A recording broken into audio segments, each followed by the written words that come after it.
God, we thank you so much again for your word. We pray, Lord, that you would get the glory as I share your word today. Father, I pray, Lord, that your word will never fall upon hard hearts or deaf ears. That hearts would be humbled by the power of your Spirit and the word of your grace. And that everyone would walk away changed all the more to the image of Christ.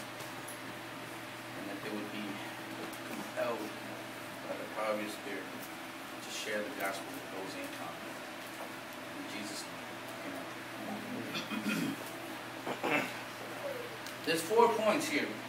4 things that Luke brings forth here from these 4 verses. The first is, 1, there was many that had compiled accounts of the Bible, say not necessarily the Bible, but accounts of what they had heard or what they saw. But Luke, what he wrote, he says here, he wrote it to make sure that what he wrote to give strong facts for what was written. Secondly, Luke's use of the very words eyewitnesses reveals him as a very strong historian as well as a believer. Third, he wanted to carefully compile an orderly account to Theophilus as well as throughout the church today. We study it.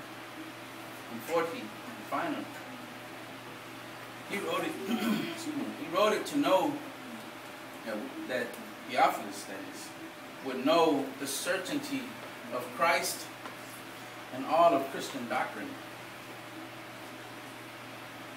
And this is the intro to Luke.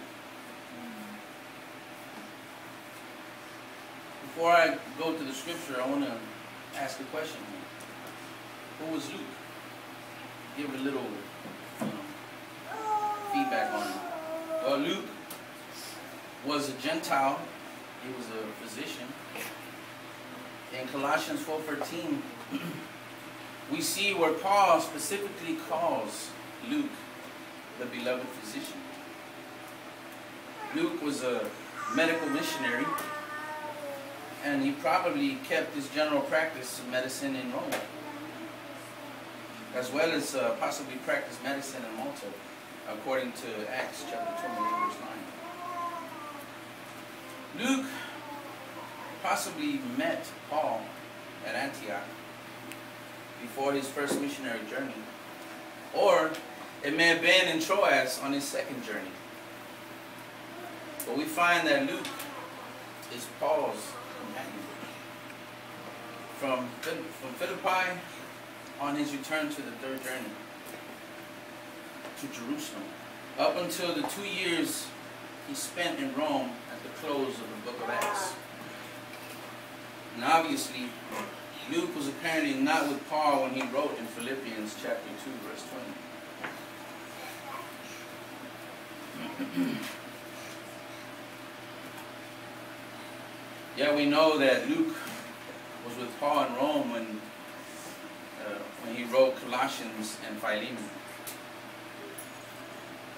When you look at Colossians 4:14 and Philemon verse 24.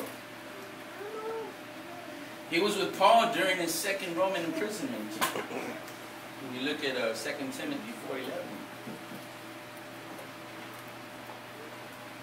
And therefore we get a tremendous picture of such brotherly love that Luke had for Paul, especially in the perils of his life. You can see the love of God that he had bestowed upon Paul. Not to mention the fact that the love that he had for Theophilus, and going so far as to convince and persuade Theophilus all the more in finding strong factual evidence for him to read the two accounts, Luke didn't just write the Gospel of Luke, he wrote the book of Acts.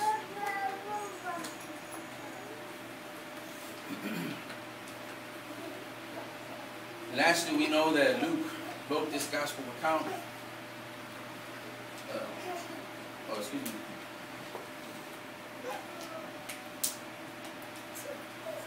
Although he didn't mention his name in this book, we see that we know that he wrote it. Again, to which he addresses this book. Both of these accounts were addressed to Theophilus. Well, Theophilus, some people assume that was directed towards Christians, all Christians. Which, if you look at the name, Theos means God, Phileo means brotherly love. But Theophilus, and people saying that it was directed towards all Christians,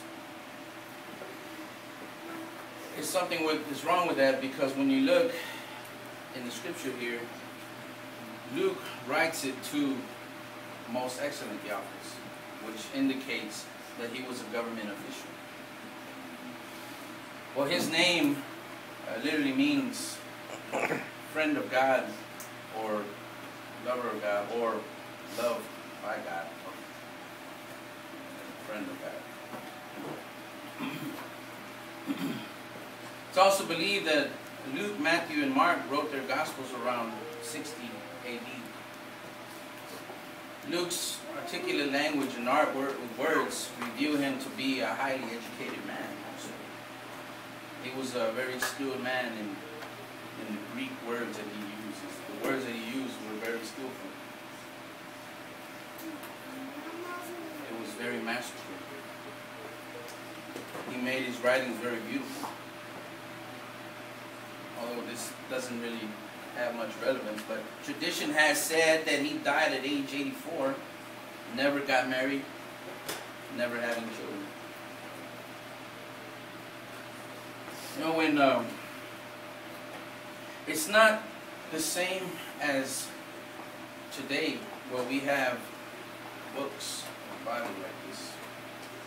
Back then, there was scrolls, and they normally put all four of the Gospels together, Matthew, Mark, and Luke together. And they were made of papyrus. Normally, those scrolls were like 35 feet long. So you can imagine it was a lot of material to carry those things. So they delivered them to church to church to church to be read. But also Luke's gospel refers to Jesus as the Son of Man. He gives a genealogical account to Adam and emphasizes Jesus' connection to the whole human race. Luke's gospel is the only one that gives detailed accounts of the births of Jesus and John the Baptist, which we will see later on in chapter 1 and chapter 2.